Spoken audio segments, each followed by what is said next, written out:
வணக்கம் மித்ரான் நிகழ்ச்சியோடு இணைந்திருக்கின்றோம். இப்பொழுது இரண்டாவது பகுதியின் இரண்டாவது அம்சம், இரண்டாவது நேர்காணல் பகுதிக்குள் வந்திருக்கின்றோம். இன்று புவி தினம் என்று சொல்லியிருந்தோம். புவி தொடர்பான பல்வேறு விடயங்களை பார்த்திருந்தோம்.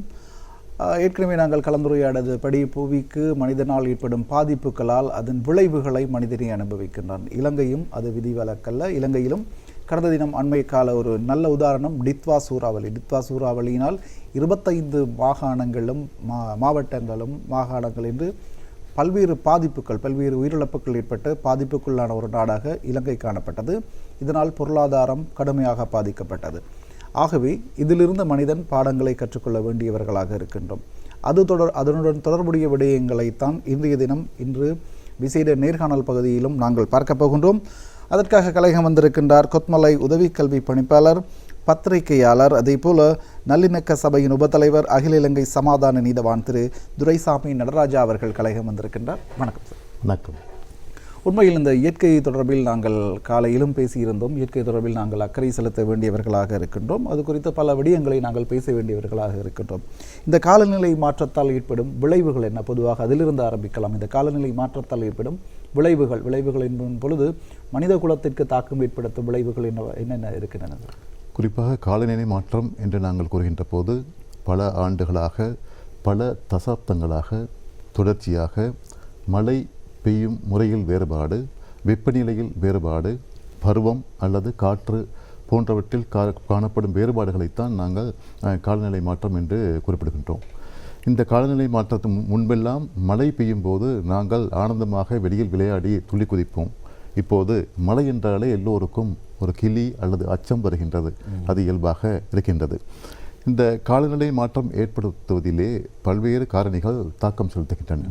அதில் குறிப்பாக கார்பன் வெளியீடு.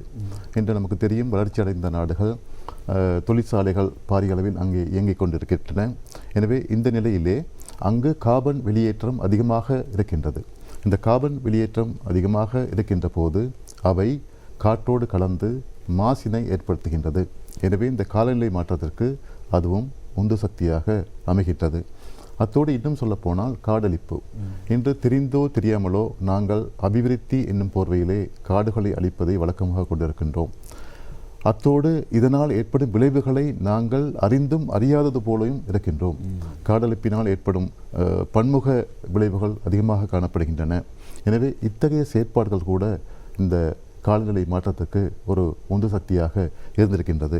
அத்தோடு அமைவிடம், இலங்கை அகலாங்கு நெட்டாங்கு போன்றவற்றுக்கிடையில் அமைந்திருக்கின்ற அந்த இடமானது காலநிலை மாற்றத்தை ஏற்படுத்தக்கூட வலு சேர்ப்பதாக கூட தெரிவிக்கப்படுகின்றது.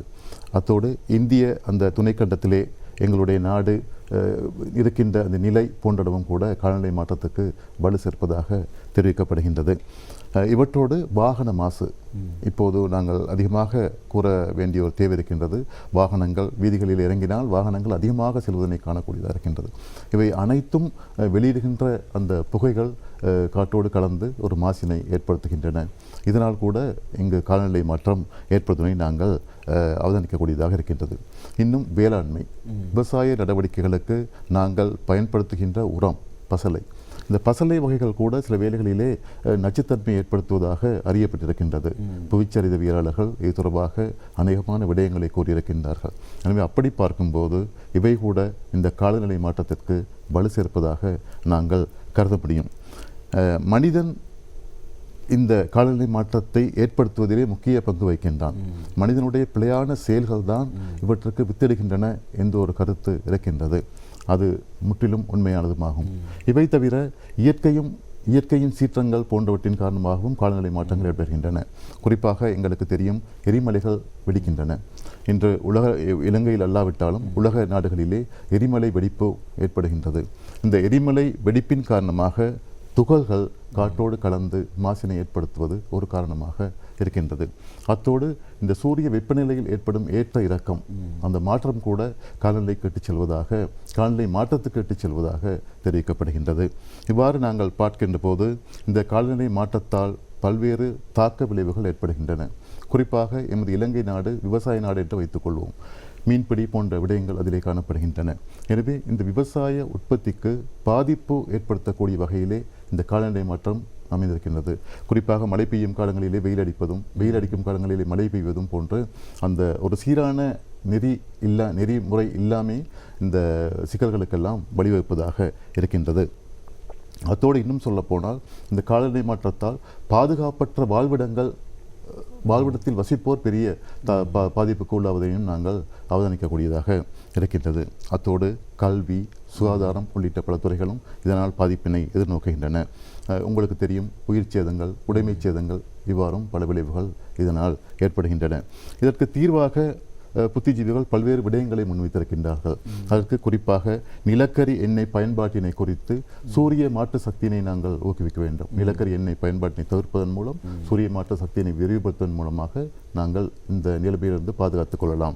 அதே போல முன்னெச்சரிக்கை நடவடிக்கைகள், காலநிலை மாற்றம் ஏற்படுகின்றது என்னும் போது அதை நாங்கள் ஏற்கனவே அறிந்து அதற்கேற்ப எங்களை மாற்றிக்கொள்கின்ற ஒரு நடவடிக்கையை உண்டு பண்ண முடியும். இதன் மூலமாகவும் நாங்கள் இதிலிருந்து தவிர்த்துக் கொள்ள முடியும். இன்னும் தொழில்நுட்ப பகிர்வு, வளர்ச்சி அடைந்த நாடுகள் வளர்ந்து வரும் மூன்றாம் உலக நாடுகளுக்கு தொழில்நுட்பங்களை உரியவாறு பகிர்ந்து கொள்ள வேண்டும். இவ்வாறு பகிர்ந்து கொள்வதனூடாகவும் நாங்கள் இதிலிருந்து தப்பி பிழைக்க முடியும். அத்தோடு உள்ளூர் சமூகங்களை நாங்கள் வலுப்படுத்துவதும் அவசியமாக இருக்கின்றது. உள்ளூரில் பல்வேறு தரப்பினருடனும் நாங்கள் கலந்துரையாடி காலநிலை மாற்றம் தொடர்பான அந்த கருதுகோள்களை நாங்கள் முன்வைக்க வேண்டும். இவ்வாறு செய்வதால் நாங்கள் இதிலிருந்து தப்பித்துக் கொள்ளலாம். அத்தோடு இயற்கையை பாதுகாக்க வேண்டும் என்ற உணர்வு எல்லோருக்கும் வர வேண்டும். இப்போது எங்களிடையே அநேகமாக இயற்கை பாதுகாப்பு தொடர்பான உணர்வு அருகே கொண்டு செல்கின்றது. எனவே இந்த இயற்கை தொடர்பான ஒரு பாதுகாப்பு தொடர்பான விடயங்களை நாங்கள் மக்களுக்கு தெளிவுபடுத்துவது முக்கிய கடமையாக இருக்கின்றது. நாட்டில் பல்வேறு சட்டங்கள் இருக்கின்றன. சட்டங்கள் உரியவாறு நடைமுறைப்படுத்தப்படுகின்றனவா என்பது தொடர்பாக நாங்கள் சிந்திக்க வேண்டியிருக்கின்றது. இயற்கை தொடர்பான சட்டங்கள் இருக்கின்றது, சூழல் பாதுகாப்பு தொடர்பான சட்டங்கள் இருக்கின்றன. இந்த சட்டங்கள் எந்தவாறு பயன்படுத்தப்படுகின்றன என்பதிலும் அதனுடைய வெற்றி தங்கியிருக்கின்றது. எனவே சட்டங்கள் இயற்றுவதோடு மட்டுமல்லாமல் சட்டங்களை அமுல்படுத்துவதிலும் நாங்கள் உறுதியாக இருக்க வேண்டும். மக்கள் சட்டங்களை பின்பற்றுவதற்கும் ஆர்வம் காட்டுவது அவசியமாக இருக்கின்றது. இத்தகைய முறைகள் மூலமாக நாங்கள் காலநிலை மாற்றத்திலிருந்து தவிர்த்து கொள்ள முடியும். இன்று உலக புவி தினமாக இருக்கின்றது. ஆகவே இது குறித்து பேசுவது மிகவும் பொருத்தமானதாக இருக்கும்.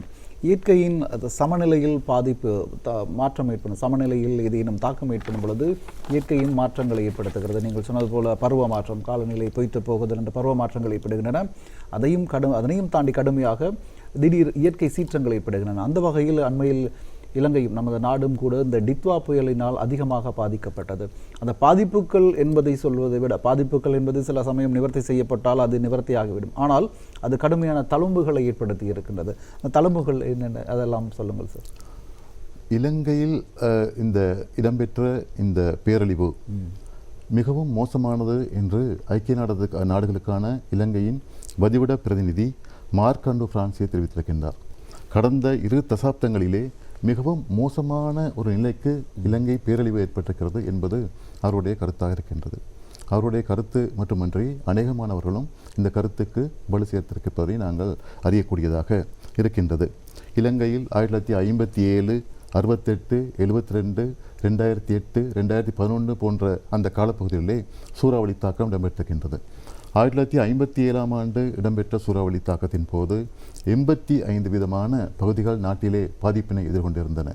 ஆனால் இப்போது இந்த தித்வா சூறாவளியின் மூலமாக முழு நாடும் ஒரு கேள்விக்குறியான நிலைக்கு சென்றிருப்பதை நாங்கள் அவதானிக்கக்கூடியதாக இருக்கின்றது. அந்த அடிப்படையிலே தித்வா சூறாவளியின் மூலமாக இலங்கையில் 7 பிரதான துறைகள் பாதிக்கப்பட்டிருப்பதாக தகவல்கள் தெரிவிக்கப்பட்டிருக்கின்றன. இதன் மூலம் 1.8 மில்லியன் மக்கள் பாதிப்பினை நோக்கியிருப்பதாகவும் ஒரு தகவல் வலியுறுத்துகின்றது. அத்தோடு 5,61,000 சிறுவர்கள் பாதிப்பினை எதிர்கொண்டிருக்கின்றார்கள். 650க்கும் மேற்பட்ட உயிர்கள் காவு கொள்ளப்பட்டிருக்கின்றன. இன்னும் 200க்கும் அதிகமான சடலங்கள் கண்டுபிடிக்கப்படாத ஒரு நிலையும் நாங்கள் அவதானிக்கக்கூடியதாக இருக்கின்றது. 4,90,385 குடும்பங்களைச் சேர்ந்த 17,02,719 பேர் பாதிக்கப்பட்டிருப்பதாக எங்களால் அறியக்கூடியதாக இருக்கின்றது. அத்தோடு 6,228 வீடுகள் முழுமையாக சேதமடைந்திருப்பதோடு 1,00,000க்கும் அதிகமான வீடுகள் பகுதியளவிலே சேதமடைந்திருப்பதையும் நாங்கள் காண்கிறோம். கடற்கரை பிரதேசங்களை பற்றி நாங்கள் கூறுகின்ற போது 143.03 என்ற கிலோமீட்டர் அளவிலான கடற்கரை பிரதேசங்களிலே மாசு ஏற்பட்டிருக்கின்றது. எனவே இதனை தூய்மைப்படுத்துவது கூட ஒரு பிரதான பணியாக அரசாங்கம் கொண்டு நடத்தி வருகின்றது. 6.7 மில்லியன் டாலர் இழப்பு ஏற்பட்டுள்ளதாக பொருளாதார இழப்பு ஏற்பட்டுள்ளதாக தெரிவிக்கப்பட்டுள்ளது. இந்த 6.7 மில்லியன் என்பது கடந்த 2004ஆம் ஆண்டு ஏற்பட்ட சுனாமியின் இழப்பை விட 3 மடங்கு அதிகமாகும் என்று கூட சில தகவல்கள் வலியுறுத்துவதனை நாங்கள் அவதானிக்கக்கூடியதாக இருக்கின்றது. வறுமை என்று சொல்கின்ற போது இந்த காலநிலை மாற்றத்துக்கும் வறுமைக்கும் இடையிலே நெருங்கிய தொடர்பு இருக்கின்றது. ஒரு நாணயத்தின் 2 பக்கங்களாக இவை காணப்படுகின்றன. அப்படி பார்க்கின்ற போது இந்த உலகத்திலே வறுமை காரணமாக பாதிக்கப்படுபவர்களிலே 8.7 மில்லியன் மக்கள் இந்த காலநிலை மாற்றத்தின் காரணமாகத்தான் வறுமை நிலைக்கு உட்பட்டிருக்கின்றார்கள் என்று ஒரு புள்ளிவிவரங்கள் எங்களுக்கு எடுத்துக்காட்டுகின்றன. இந்த நிலையானது 2050ஆம் ஆண்டளவிலே 2 மடங்கு அதிகரிக்கக்கூடிய வாய்ப்புகள் கூட இருப்பதாகவும் தகவல்கள் தெரிவிக்கின்றன. இன்னும் சொல்ல போனால் இந்த தித்வா சூறாவளி இலங்கையிலே கட்டமைப்பு முறிவினை ஏற்படுத்தியிருக்கின்றது அல்லது கட்டமைப்பு சீர்குலைவினை ஏற்படுத்தியிருக்கின்றது.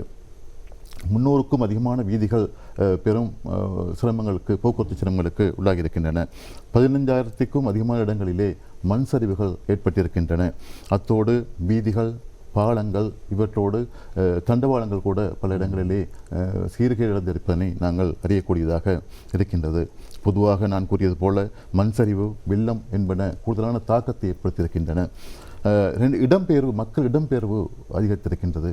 2022ஆம் ஆண்டில் 32 பில்லியன் மக்கள் உலகளாவிய ரீதியில் இந்த காலநிலை சீர்கேடு காரணமாக இடம்பெயர்ந்திருப்பதாக எங்களால் அறியக்கூடியதாக இருக்கின்றது. இந்த தித்வா சூறாவளியும் இதில் ஒரு தாக்கத்தை ஏற்படுத்தி இருக்கின்றது. அத்தோடு இலங்கையின் பிரதான துறையாக சுற்றுலாத்துறை காணப்படுகின்றது. கடந்த காலங்களை விட அல்லது கடந்த ஆட்சியாளர்களை விட தற்போது இந்த சுற்றுலா மீது கிடைக்கின்ற வருமானம் கூடுதலாக இருக்கின்றது. சர்வதேசத்தின் நம்பிக்கை எங்கள் நாட்டின் மீது அதிகமாக விழுந்திருக்கின்றது. எனவே அந்த சுற்றுலாத்துறை அதிகரிப்பிற்கும் அது ஒரு காரணமாக இருந்திருக்கிறது. என்ற போதும் கூட இந்த தித்வா சூறாவளியின் காரணமாக இந்த சுற்றுலாத்துறையிலும் சில சறுக்கல்கள் அவ்வப்போது ஏற்றிருப்பதனையும் நாங்கள் குறிப்பிட்டாக வேண்டும். என்ற போதும் அந்த சறுக்கல் இப்போது நிவர்த்தி செய்யப்பட்டு மீண்டும் சுற்றுலா பயணிகள் எங்கள் நாட்டுக்கு வருவதற்கு ஆரம்பித்திருப்பது ஒரு நல்ல சகுனமாகும் என்றே கருத வேண்டும். அத்தோடு கல்வி, மனநல பாதிப்பு போன்ற விடயங்களும் இடம்பெற்றிருக்கின்றன. அடுத்து நாங்கள் சொல்ல போனால் இந்த நிலநடுக்கம் தொடர்பாக அடிக்கடி பேசப்பட்டு வருகின்றது. 2020க்கு பின்னர் எங்கள் நாட்டில் கூட நிலநடுக்கம் ஏற்பட்டிருக்கலாம் என்ற ஒரு ஐதீகம் இருக்கின்றது. குறிப்பாக 2.8 ரிக்டர், 2.1 ரிக்டர், 1.9 ரிக்டர் அளவிலான நிலநடுக்கங்கள் ஏற்பட்டிருப்பதாக கூறப்படுகின்றது. இந்த நிலநடுக்கமானது 6.5 ரிக்டர் அல்லது அதற்கு மேல் செல்லுமாக இருந்தால் இதனால் கூட நாங்கள் பாரிய விளைவுகளை அனுபவிக்க வேண்டிய நேரிடும் என்று கருதப்படுகின்றது. எனவே எதிர்காலத்தில் தான் இது தொடர்பான விடயங்களை நாங்கள் பொறுத்திருந்து பார்க்க வேண்டியிருக்கிறது. உண்மையில் அந்த நிலநடுக்கம் என்று சொல்லும் பொழுது அது குறித்தும் நாங்கள் மிக எச்சரிக்கையாக இருக்க வேண்டும். அண்மையில் கூட யாழ்ப்பாணத்திலும் நிலஅதிர்வு பதிவாகியிருந்தது. கண்டி பகுதியிலும் அடிக்கடி இந்த நிலஅதிர்வுகள், அதேபோல் கிழக்கு மாகாணங்களிலும் அடிக்கடி பதிவாகியிருந்தன. இது வருங்காலத்தில் இந்த அதிர்வுகளை தடுப்பதற்கு அனைத்தும் மனித செயற்பாட்டில் இடம்பெறுகிறது என்பது உண்மையான ஒரு விடயமாக காணப்படுகிறது. விடயங்கள் குறித்து பேசிக் கொண்டிருக்கின்றோம். 2024ஆம் ஆண்டு சுனாமி ஏற்பட்ட பாதிப்புகளை விட இந்த டித்வா சூறாவளி ஏற்பட்ட பாதிப்புகள் அதிகமாக இருக்கும். சுனாமி பேரலை கடற்கரை அண்டிய பகுதிகளில் தான் அதிகளவிலான பாதிப்பை ஏற்படுத்தியது. ஆனால் இந்த டித்வா சூறாவளி நாட்டின் 25 மாவட்டங்களுக்கும் பாதிப்பை ஏற்படுத்திய ஒன்றாக காணப்படுகிறது. இந்த டித்வா சூறாவளியினால் மலையகத்தில் ஏற்பட்ட அதிர்வலைகள் என்ன? நீங்கள் ஒரு பாதிக்கப்பட்ட தரப்பாக இருக்கின்றீர்கள். உங்களுடைய பகுதியும் பாதிக்கப்பட்ட பகுதியாக இருக்கின்றது. பாதிக்கப்பட்டவர்களுள் நீங்களும் ஒருவராக இருக்கின்றீர்கள். அந்த அதிர்வலைகளை சொல்லுங்கள். டித்வா சூறாவளி முழு இலங்கையிலுமே ஏற்படுத்திய பாதிப்புகளை போன்று மலையகத்திலும் கணிசமான பாதிப்புகளை ஏற்படுத்தி இருக்கின்றது. குறிப்பாக கண்டி, மாத்தளை, பதுளை போன்ற இடங்களிலே நாங்கள் அதிகமான பாதிப்புகளை எதிர்நோக்கியிருப்பதனை அவதானிக்கக்கூடியதாக இருக்கின்றது.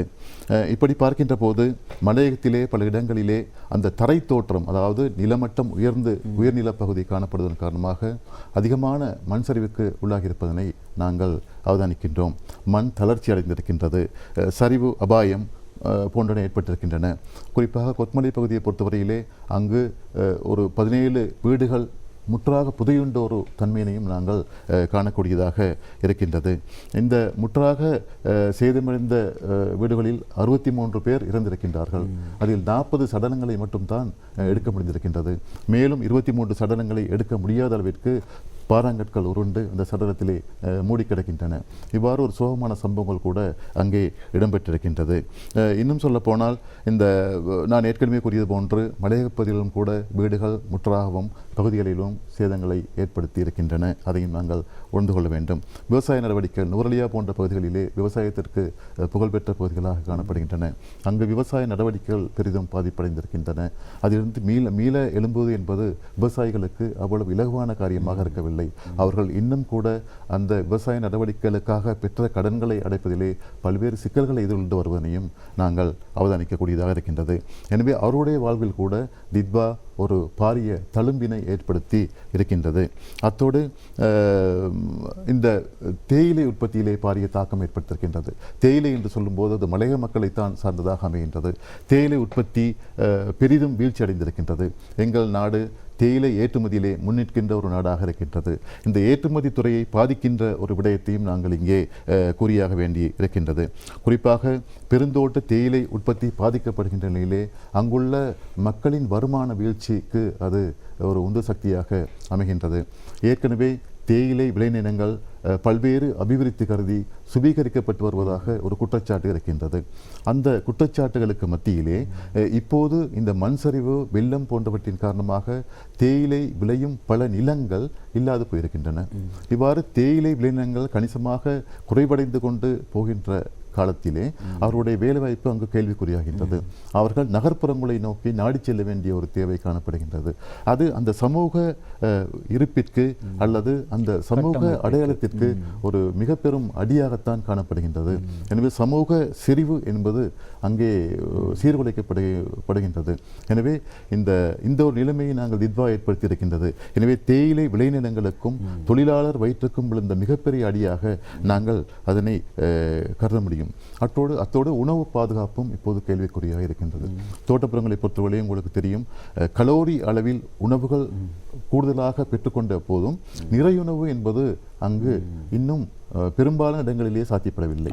அந்த நிறையுணவு சாத்தியப்படாமை அந்த மக்களின் ஒரு போசாக்கு வீழ்ச்சிக்கு அல்லது எல்லா வீழ்ச்சிக்கும் அடிப்படையாக இருக்கின்றது. எனவே கலோரி அளவிலே நாங்கள் உணவினை அதிகமாக உட்கொண்ட போதும் கூட நிறையுணவு கேள்விக்குறி. இந்த தித்வா போன்ற இந்த சூறாவளி அந்த நிறையுணவுக்கு கூட இப்போது ஒரு சாட்டை அடியாக இருக்கின்றது. உண்மையில் அந்த போசனை குறைபாடு கல்வித்துறையிலும் பாதிப்பை ஏற்படுத்துது. அந்த போசனை என்றெல்லாம் பல்வேறு மலையகத்தில் அது ஏற்கனவே இருந்தது. இப்பொழுது இது மீண்டும் ஒரு அடியாக காணப்படுகிறது. அதே போல மலையகத்தில் இந்த ரயில் பாதைகள் கூட பதுளை சுற்றுலா பயணத்திற்கு பெயர் போன போன்ற இடங்கள் இருக்கின்றன, அதுவும் பாதிக்கப்பட்டிருக்கிறது. நீங்கள் கொத்மலை வலய உதவி கல்வி பணிப்பாளராக இருக்கின்றீர்கள். இந்த தித்வா சூறாவளியினால் இப்போ கல்வித்துறையில் ஏற்பட்ட பாதிப்புகள் என்ன, அதனை நீங்கள் எவ்வாறு சரி செய்யலாம் என்ற ஒரு திட்டங்களும் இதுவும் இருக்கிறதா? பாதிப்புகளை பற்றி விவரமாக சொல்லலாம். மலையகத்தை பொறுத்தவரையிலே கல்வித்துறைக்கு தித்வா ஏற்படுத்திய அடியும் ஆழமாகத்தான் இருக்கின்றது. இங்கு அநேகமான பாடசாலைகள் போக்குவரத்து சீர்கேடு காரணமாக மூடப்பட்டிருக்கின்றன. பல பாதைகள் மண் சரிவு காரணமாக செல்ல முடியாத நிலையிலே இருக்கின்றது. குறிப்பாக எங்களுடைய கொத்மலை வலயத்தை பொறுத்தவரையிலே வேவண்டன் தமிழ் வித்தியாலயம் என்ற ஒரு பாடசாலை இருக்கின்றது. அந்த பாடசாலையின் மலசல கூடங்கள் எல்லாம் அந்த சூறாவளியினால் இல்லாமல் போயுள்ளன. அத்தோடு அந்த மண் சரிவு காரணமாக அந்த பாடசாலைக்கும் செல்லும் வழி முற்றாக தடைப்பட்டிருக்கின்றது. எனவே அங்குள்ள மாணவர்கள் தற்காலிகமாக ஒரு கலாச்சார நிலையத்திலே அவர்கள் அந்த கல்வி நடவடிக்கைகளை மேற்கொள்கின்றார்கள்.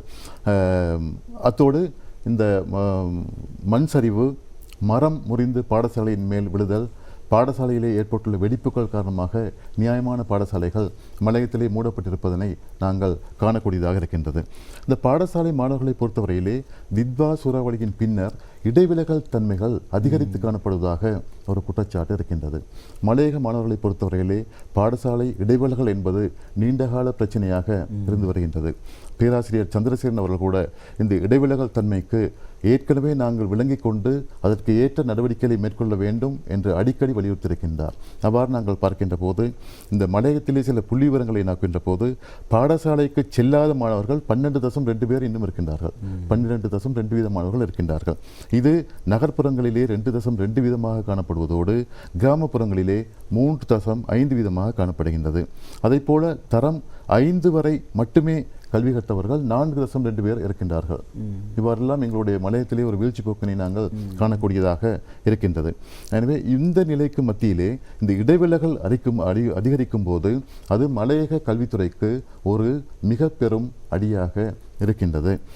எனவே இந்த போக்குவரத்துகள் சீர்கேடு செய்யப்பட்டு சீரமைக்கப்பட்டால் பெரும்பாலும் மலையக பாடசாலைகள் மீண்டும் இயங்குவதற்கான ஒரு வழிமுறைகள் ஏற்படும் என்று நான் நினைக்கின்றேன். அதேபோல பூண்டுலோயா பகுதிகளிலே கொத்மலை வலயத்திலே குறிஞ்சி என்ற ஒரு பாடசாலை இருக்கின்றது. அந்த பாடசாலைக்கு அண்மையில் மிகப்பெரிய பாறாங்கல் ஒன்று வருவதற்கான அபாயம் இருக்கின்றது. எனவே அந்த பாடசாலை மாணவர்களும் பெற்றோர்களும் அங்கு மிகுந்த அச்சத்துடன் தங்களது மாணவர்களை அனுப்பி வைக்கின்றார்கள். சில நேரங்களிலே மழை பெய்யும் போது அந்த மாணவர்களுக்கு கல்வி நடவடிக்கைகளை மேற்கொள்ள கூட செல்ல முடியாத நிலை காணப்படுகின்றது. எனவே இத்தகைய சூழ்நிலைகள் எங்களது வலயத்தில் மட்டுமின்றி மலையத்தின் பல கல்வி வலயங்களிலும் கூட காணப்படுகின்றன. எனவே இவற்றை நாங்கள் களைய வேண்டிய தேவை காணப்படுகின்றது. தித்வா சூறாவளியின் காரணமாக மாணவர்களின் மனநலம் பாதிக்கப்பட்டிருக்கின்றது. நேரடியாக வெள்ளத்தை கண்டவர்கள் அல்லது தந்தையை இழந்தவர்கள், தாயை இழந்தவர்கள், பெற்றோரை இழந்தவர்கள், இப்படி பல வகைப்பட்டவர்களும் மனநல பாதிப்புக்கு உள்ளாகியிருப்பதனையும் நாங்கள் காணக்கூடியதாக இருக்கின்றார்கள். இவர்கள் தூக்கமின்மை, பசியின்மை, தனிமை விரும்புதல் போன்ற பல்வேறு சிக்கல்களுக்கு முகம் கொடுத்து வருகின்றார்கள்.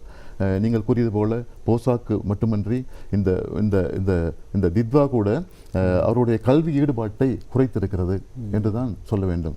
எனவே தான் பாடசாலைகளிலே ஆலோசனையும் வழிகாட்டல் துறைக்கு முக்கியத்துவம் அளிக்கப்பட வேண்டும் என்ற கருத்து மேலோங்கி காணப்படுகின்றது. பொதுவாகவே பாடசாலைகளில் ஆலோசனையும் வழிகாட்டல் துறை விருத்தி செய்யப்பட வேண்டும் என்று நீண்ட காலமாகவே கோரிக்கப்பட்டிருக்கின்றது. என்றபோதும் கூட பல கல்வி வலயங்களிலே ஆலோசனை வழிகாட்டலுக்கு உரிய ஆசிரியர்கள், ஆசிரிய ஆலோசகர்கள், உதவி கல்வி பணிப்பாளர்கள் இல்லாத ஒரு நிலை காணப்படுகின்றது. எனவே இனியாவது தித்வாவின் பின்னராவது இந்த நிலை முற்றாக நீக்கப்பட்டு ஆலோசனை வழிகாட்டல் சேவைக்கு முக்கியத்துவம் அளிக்கப்பட வேண்டும். அவ்வாறு செய்யும் இடத்து உண்மையில் அது மலைய கல்வித்துறைக்கு ஒரு உந்து சக்தியாக வாய்ப்பாக அமையும் என்று கருதுகிறேன். நீங்கள் இந்த விடயங்களை இயற்கை குறித்து பேசிக் கொண்டிருக்கும் பொழுது பாதுகாப்பற்ற இடங்களிலான குடியிருப்புகள், குடியேற்றங்கள் என்று சொல்லியிருந்தோம். அதிலும் குறிப்பாக இந்த மலையக பகுதிகளை பொறுத்தளவில் உண்மையில் மேடும் பள்ளமுமாக இருந்த நிலப்பரப்பு கொண்டதுதான் மலையக பகுதிகளாக காணப்படுகிறது. இவ்வாறான இயற்கை அனர்த்தங்களின் போது அவர்கள் கடுமையாக சாதாரண மக்களை விட அதிகம் பாதிக்கப்பட்டவர்களும் அவர்களாக இருக்கின்றார்கள். இப்பொழுது இந்த தித்வா சூறாவளிக்கு பின்னர் மலையக மக்களின் காணி உரிமை, வீட்டுரிமையில் ஏதேனும் முன்னேற்றகரமான விடயங்கள் ஏற்படுமா? இப்பொழுது ஒரு அழிவு இடம்பெற்றிருக்கின்றது. அழிவுக்கு பின்னர் இலங்கை மீள கட்டியெழுப்பப்படுவது, ரீபில்டிங் ஸ்ரீலங்கா என்ற ஒரு திட்டத்தின் மூலம் கட்டியெழுப்பப்பட்டு வருகிறது. இந்த திட்டத்தின் அடிப்படையில், அரசாங்கத்தின் கொள்கையின் அடிப்படையில் இந்த தித்வா சூறாவளிக்கு பின்னர் மலையக மக்களின் காணி உரிமை, வீட்டுரிமையின் சாத்தியப்பாடுகள் அல்லது நல்ல போக்கு, சாதகமான சமிஞ்ஞைகள் எவ்வாறு இருக்கின்றன என்று கூற முடியுமா? ஒரு சமூகத்தினுடைய அபிவிருத்தியிலே காணியுரிமை மற்றும் வீட்டுரிமை என்பன பிரதான இடத்தை வருகின்றன. வீடு என்பது சில அடிப்படை வசதிகளை கொண்டாவது இருக்க வேண்டும். அப்போதுதான் வீட்டுச் சூழல் அங்கு ஒரு நாகரிகம் கட்டியெழுப்பப்படும் என்று கூறியிருக்கின்றார்கள். எனினும் மலைய மக்களை பொறுத்தவரையிலே நாங்கள் நீண்ட காலமாக லயத்து வாழ்க்கையை மையப்படுத்தி வாழ்கின்ற ஒரு போக்கு காணப்படுகின்றது. தென்னிந்தியாவிலிருந்து 19ஆம் நூற்றாண்டிலே அழைத்து வரப்பட்ட இம்மக்கள் ஆரம்ப காலத்திலே லயத்திலே தங்க வைக்கப்பட்டு தொழில் ரீதியாக அவர்கள் சுரண்டப்படுவதை நீங்கள் அறிந்திருக்கின்றீர்கள். எனவே இந்த நிலையிலே இவர்களுக்கு தனிவீட்டு கலாச்சாரம் என்பது ஒரு இன்னமும் கேள்விக்குறியாகத்தான் இருந்து வருகின்றது. தனிவீட்டு கலாச்சாரத்தை முன்னெடுப்பதில் கடந்த கால அரசாங்கங்கள் அவ்வப்போது சிற்சில வேலை திட்டங்களை செய்திருந்தாலும் கூட அவை இன்னும் முற்றாக நிறைவு பெறாத ஒரு நிலையைத்தான் நாங்கள் காணக்கூடியதாக இருக்கின்றது. இந்தியா போன்ற நாடுகள் மலைய மக்களின் தனிவீட்டு கலாச்சாரத்துக்கு வலு சேர்த்திருக்கின்றன. என்றபோதும் கூட அது போதாது என்ற ஒரு குறையும் கூட இன்னும் இருந்து வருவதனை நாங்கள் காணக்கூடியதாக இருக்கின்றது. இது வீடமைப்பு தொடர்பான ஒரு சிக்கலாக இருக்கின்றது. அதேபோல இலங்கையின் வரவு செலவு திட்டங்களிலே மலைய மக்களுக்கு 25,000 வீடுகள் 50,000 வீடுகள் அமைக்கப்படும் என்று ஒரு கனவு நிலை முன்மொழிவுகள் இடம்பெற்றிருந்தன. என்றபோதும் கூட சாத்தியப்பாடுகள் என்பது மிகவும் குறைவாகத்தான் இருந்தது. அதேபோல காணி உரிமை பற்றி பேசுகின்ற போது இம்மக்கள் 1900 குடியுரிமையும் வாக்குரிமையும் பறிக்கப்பட்டதை தொடர்ந்து ஒரு நில உரிமை இம்மக்களுக்கு வழங்கப்பட முடியாது என்ற ஒரு கோஷம் மேலெழுந்தது. 1980 காலப்பகுதியிலே மகாவலி பகுதியிலே அநேகமான மக்களுக்கு காணிகள் வழங்கப்பட்டன. என்றபோதும் கூட இந்த மலைய மக்களுக்கு அதிலே வழங்கப்படவில்லை. இன்னும் அதே வருடத்திலே உளப்பனை, கண்டி போன்ற பகுதிகளிலே மாற்று பயிர் செய்கை நடவடிக்கைகளுக்காக 10,000 ஹெக்டேர் காணிகள் சுவீகரிக்கப்பட்டன. அவ்வாறு சுவீகரிக்கப்பட்ட காணிகளிலே ஏலம், கராம்பு, கருவா போன்றவற்றை பயிரிடுவதற்காக உலக வங்கி அனுசரணை வழங்குவதாகவும் தெரிவிக்கப்பட்டது. எனினும் பின்னர் அந்த காணிகள் அனைத்தும் கிராமப்புற மக்களுக்கு பகிர்ந்தளிக்கப்பட்டது ஒரு கசப்பான வரலாறாகும். இன்னும் கூட எங்களது மக்கள் தோட்டப்புறங்களிலிருந்து பல சந்தர்ப்பங்களிலே விரட்டி அடிக்கப்பட்டார்கள். கம்பளை பகுதியில் அந்த ஒரு தோட்டத்திலிருந்து விரட்டி அடிக்கப்பட்ட மக்களில் சிலர் கம்பளை நகரப்பகுதிகளிலே பிச்சைக்காரர்களாக வலம் வந்ததும் கொடுமையிலும் கொடுமையாகும். இவ்வாறெல்லாம் இந்த சமூகத்தின் காணியுரிமை, வீட்டுரிமை என்பன மறுக்கப்பட்ட ஒன்றாகவே இருந்திருக்கின்றன. இது ஒரு சாபக்கேடு என்று தான் நாங்கள் சொல்ல வேண்டும். என்றபோதும் கூட கடந்த காலத்தில் ஆட்சியில் இருந்த ஆட்சியாளர்களாக இருக்கட்டும் அல்லது மலையக அரசியல்வாதிகளாக இருக்கட்டும் அவ்வப்போது குரல் கொடுத்து வந்திருப்பதனையும் நாங்கள் இல்லை என்று சொல்வதற்கில்லை. என்னவென்றால் இந்த குரல் மட்டும் போதாது. குரல் கொடுப்பது என்பது இயல்பானது. நாங்கள் எல்லா விடயங்களிலும் குரல் கொடுப்பது என்பது சாத்தியமானது, நல்ல விடயம்தான். இருந்தபோதும் கூட குரலை சக்தியாக மாற்றிக்கொள்ளும் நடவடிக்கைகளை நாங்கள் உருவெடுக்க வேண்டும். அதற்கு எங்களிடையே ஒரு கூட்டு பொறுப்பு, ஐக்கியம், கூட்டுணர்வு என்பன காணப்பட வேண்டும். அவ்வாறு இருந்தால்தான் நாங்கள் இதனை சாத்தியமாக்கி கொள்ள முடியும். அத்தோடு இந்த வீட்டுரிமை தொடர்பாக நாங்கள் பேசுகின்ற போது அதிலே இந்தியாவுக்கு எந்தளவு பங்களிப்பு இருக்கின்றதோ அதே போல பிரித்தானியாவுக்கும் இலங்கை இந்த மலைய மக்களுக்கு வீடுகளை அமைத்துக் கொடுக்க வேண்டிய பொறுப்பு இருக்கின்றது. ஏனென்றால் மலைய மக்களை அழைத்து வந்தவர்கள் என்ற ரீதியிலே அவர்களும் தங்கள் வகிபாகத்தை மறந்துவிட முடியாது. எனவே இந்தியாவோடு இணைந்து இந்த பிரித்தானியாவும் தனது பங்களிப்பை நல்க வேண்டிய ஒரு தேவை இருக்கிறது. இப்பொழுது இறுதியாக நேரம் போதாமை காரணமாக நிறைவு செய்ய வேண்டிய தேவை இருக்கின்றது. ஆனால் இந்த கல்விமான்களுடனான கலந்துரையாடலில் பல முக்கிய விடயங்களை பேச வேண்டியவர்களாக இருக்கின்றோம். அண்மையில் இந்திய துணை ஜனாதிபதி CP ராதாகிருஷ்ணன் அவர்கள் இலங்கை வந்து இலங்கையுடைய பிரஜைகளுக்கு இந்திய வம்சாவளியினர் 6 தலைமுறையினருக்கு OCI அட்டை வழங்குவதாக அறிவித்திருந்தார். இதன் நன்மை, அதாவது இலங்கை இந்த அறிவிப்புக்கு பின்னர் இந்தியாவின் உதவிகள் இலங்கை குறிப்பாக மலையக மக்களுக்கு அதிகம் கிடைப்பதற்கான வாய்ப்புகள் இருக்கின்றன. அந்த அறிவிப்பை நீங்கள் எவ்வாறு பார்க்கிறீர்கள்? சுருக்கமாக. இந்தியா என்பது இந்தியாவுக்கும் இலங்கைக்கும் இடையே அல்லது தமிழகத்துக்கும் எங்களுக்கும் இடையே ஒரு தொப்புள் கொடி உறவு இருப்பதாக நீண்ட காலமாக கூறி வந்திருக்கின்றார்கள். அவ்வாறு பார்க்கின்ற போது இந்திய உப ஜனாதிபதியின் வருகையானது ஒரு மறுமலர்ச்சியை ஏற்படுத்தும் என்ற நம்பிக்கை எங்களுக்கு இருக்கின்றது. ஏனென்றால் அவர் வாக்குறுதிகளை அவரது கடந்த கால நிலைமைகளை நாங்கள் பார்க்கும்போது அவர் வழங்கிய வாக்குறுதிகள் அனைத்தும் நிறைவேற்றப்பட்டிருக்கின்றன. எனவே இந்த அவரது வருகை மற்றும் அவர் மலைய மக்களுக்கு வழங்கிய வாக்குறுதிகள் உண்மையில் மெய்ப்பிக்கப்படும். எனவே இதன் மூலமாக அவரது வருகையின் பின்னர் இந்த மலையகம் புலமை பரிசில் கூட அதிகரிக்கப்படும் என்று கூறியிருக்கின்றார். மாணவர்களுக்கான புலமை பரிசில் கூட அதிகரிக்கப்படும் என்று கூறியிருக்கின்றார். எனவே இவ்வாறு பல்வேறு விடயங்களிலும் அவர் நூறைய பகுதிக்கு நேரடியாக சென்று விஜயம் செய்து கள நிலவரங்களை ஆராய்ந்திருக்கின்றார். இவ்வாறு பார்க்கும்போது அவருக்கென்று ஒரு கருத்து நிலை காணப்படும். எனவே அவரது வருகை இந்த மலைய மக்களின் வாழ்விலே ஒரு புது தெம்பினையும் புது இரத்தத்தினையும் பாய்ச்சும் என்ற நம்பிக்கை எங்களுக்கு இருக்கிறது. உண்மையில் மலையக மக்கள் பல்நெடுகாலமாக சபிக்கப்பட்ட ஒரு சமூகமாகவே இருக்கின்றார்கள். அவர்களுக்கு விடிவு எப்பொழுது பிறக்கும் என்ற ஒரு ஏக்கத்தில் நாங்கள் இருக்கின்றோம். உங்களை போன்ற ஒரு கல்விமான்கள் சமூகத்தில் அதற்கான ஒரு செயற்பாட்டினை முன்னெடுப்பது எமக்கும் வரவேற்கத்தக்கபடியும் தொடர்ந்து உங்களுடைய சிந்தனைகள் ஊடகங்களினூடாக பத்திரிகையினூடாக உங்களுடைய சிந்தனைகள் வெளிவர வேண்டும். அதனூடாக சமூகம் விடிவு பெற வேண்டும். அதற்கு நேத்ரா குடும்பம் சார்பாக நாங்களும் மனமார்ந்த நன்றிகளை தெரிவித்துக் கொள்கின்றோம். அந்த வகையில் கலையகம் வந்து பல்வேறு விடயங்களை மலையகம் உள்ளிட்ட காலநிலை இயற்கையுடன் தொடர்புடைய பல்வேறு விடயங்களை விழிப்புணர்வு விடயங்களை பகிர்ந்து கொண்டமைக்காக மீண்டும் உங்களுக்கு நன்றி சொல்கிறோம். அந்த வகையில் கொத்மலை உதவி கல்வி பணிப்பாளர் பத்திரிகையாளர் நல்லிணக்க சபையின் உபத்தலைவர் அகில இலங்கை சமாதான நீதவான் திருவாளர் துரைசாமி நடராஜா ஐயா அவர்களுக்கு மீண்டும் நாங்கள் நேத்ரா குடும்பம் சார்பாக மனமார்ந்த நன்றிகளை தெரிவிக்கிறோம். நன்றி, வணக்கம். அந்த வகையில் இன்றைய வணக்கம் நேத்ரா நிகழ்ச்சியை நாங்கள் இத்துடன் நிறைவு செய்து கொள்ளலாம். இன்றைய வணக்கம் நேத்ரா நிகழ்ச்சி பல்வேறு விடயங்களை பேசியிருந்தோம். அது உங்களுக்கும் பலனுள்ளதாக அமையும் என்ற நம்பிக்கையில் விடைபெறுகிறோம். இன்றைய தினம் தயாரிப்பாளராக ஈடுபட்ட தனஞ்சயனுக்கு நன்றி கூறிக்கொண்டு ஏனைய தொழில்நுட்ப கலைஞர்களுக்கும் நன்றி கூறிக்கொண்டு விடைபெறுகிறோம். மீண்டும் மற்றொரு நிகழ்ச்சியில் சந்திக்கலாம். நன்றி.